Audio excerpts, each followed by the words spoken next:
नमस्कार मंडळी, आज आपण बनवणार आहोत सगळ्यांचं फेवरेट चमचमीत बांगड्याचं तिखलं. This recipe is super easy, spicy and authentic. चला तर मग सुरुवात करूया. सगळ्यात आधी एक पॅनमध्ये 4 चमचे तेल घालायचे आहे. ऑइल गरम झालं की त्यात एक बारीक चिरलेला कांदा, 1 चमचा आलं लसूण पेस्ट आणि 3-4 कढीपत्त्याची पानं.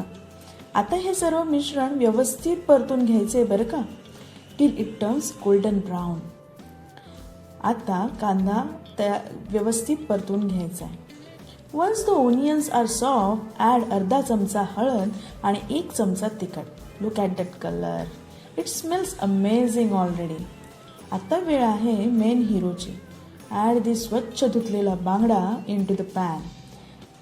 हलक्या हाताने मिक्स करा so that the fish gets coated perfectly with our मसाला.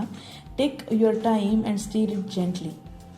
आता एक सिक्रेट इन्ग्रेडियंट सांगते बरं का, 3-4 चिरफळ टाका. चिरफळामुळे तिखल्याला जो स्वाद येतो ना, it's just next level. So चिरफळा नक्की घाला, डोंट स्किप इट हा. फायनल टचसाठी टाका 4-5 आमसुलं फॉर द टँगीनेस. ते चवीप्रमाणे मीठ, 1 ग्लास पाणी टाका.